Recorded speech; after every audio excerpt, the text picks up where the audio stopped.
Querido amigo, amado irmão, da parte de nosso Senhor Jesus Cristo. Estamos aqui a meditar no Evangelho de Lucas, capítulo 9.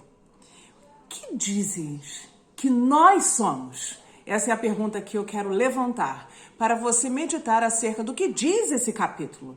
Desde o início até o fim, estamos aqui percebendo que Jesus está ensinando os seus discípulos nessa caminhada durante a sua jornada aqui, instruindo e capacitando.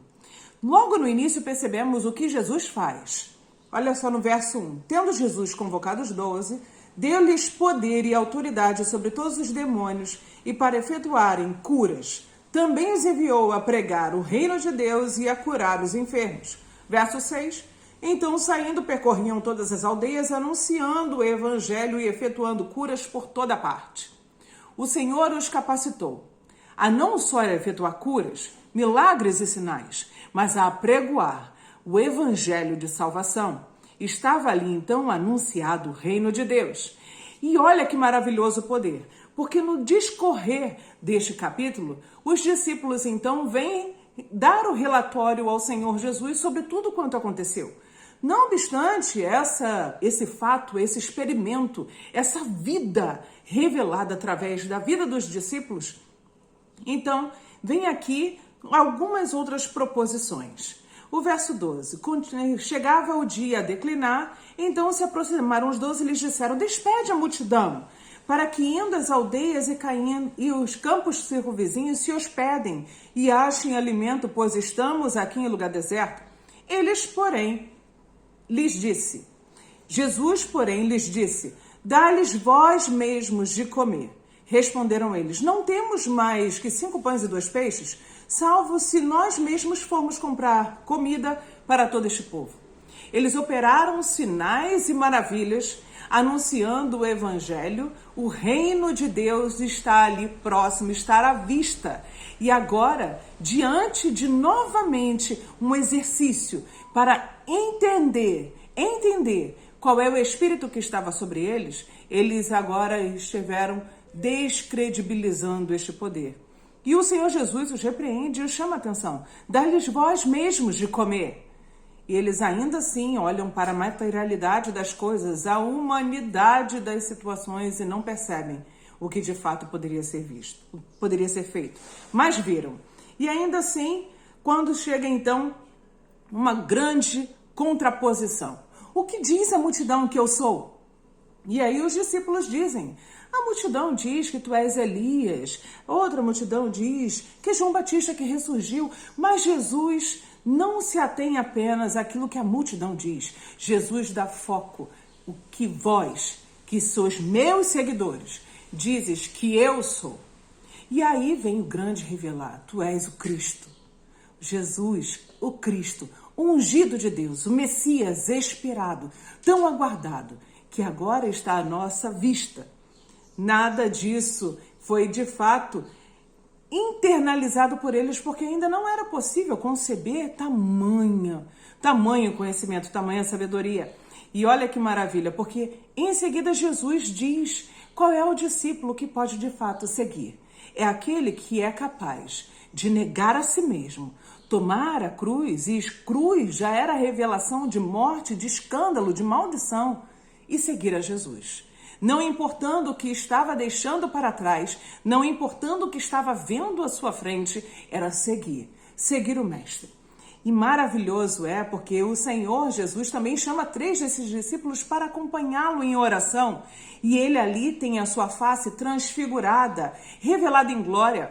Pedro, Tiago e João observam isso e logo se propõem a estenderem tendas para fixar um lugar. Eles querem limitar a ação como que vendo com os próprios olhos humanos, ainda não compreendendo muito bem o que estavam falando. Nada disso é de fato constrangedor ao ponto de estar diante do Senhor com a maravilhosa glória. Como assim incompreensível?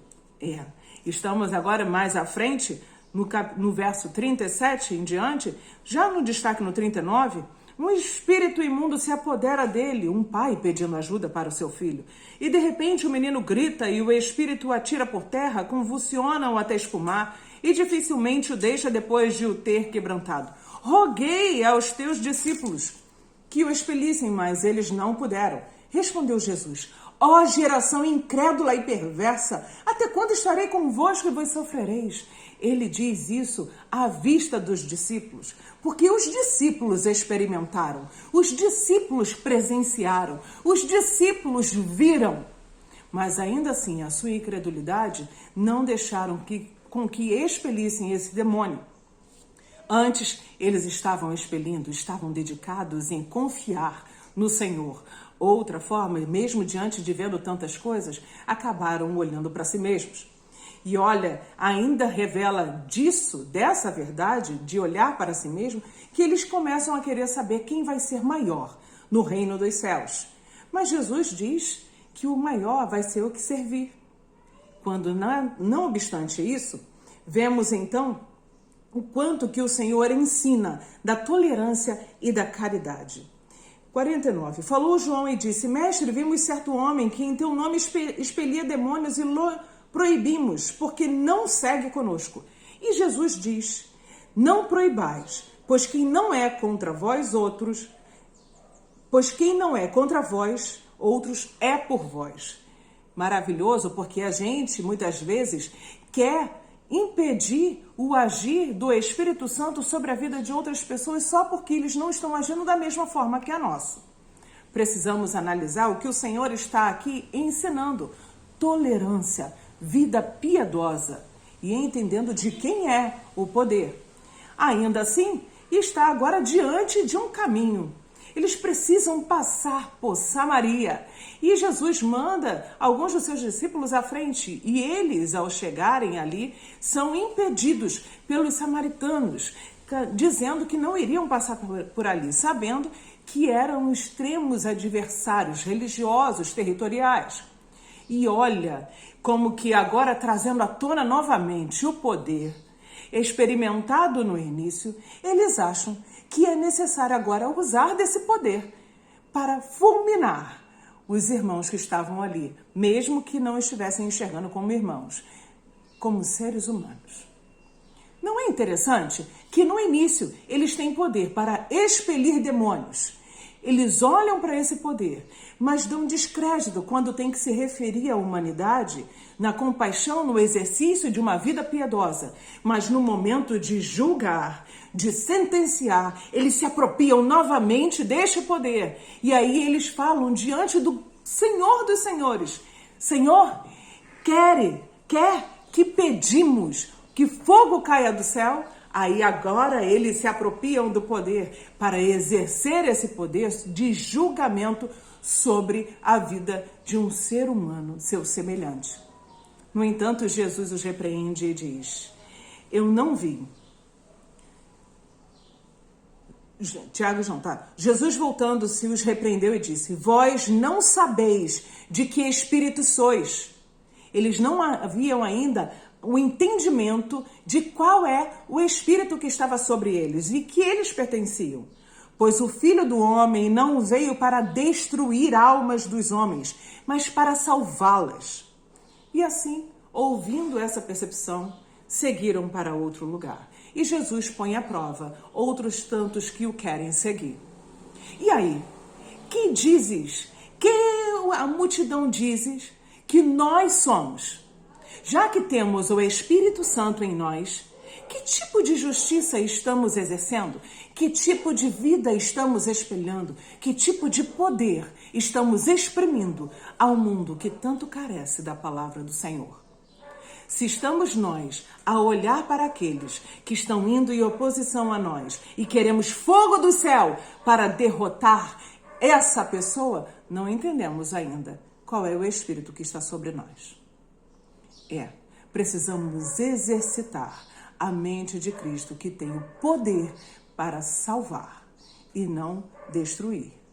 O julgamento eterno cabe a Ele, não a nós. A nós foi dado poder do alto, para anunciar o reino dos céus. Venha conosco, medite nesta palavra exercite a palavra do Senhor, reflita da glória do Senhor. O fruto aprazível à humanidade será logo revelado.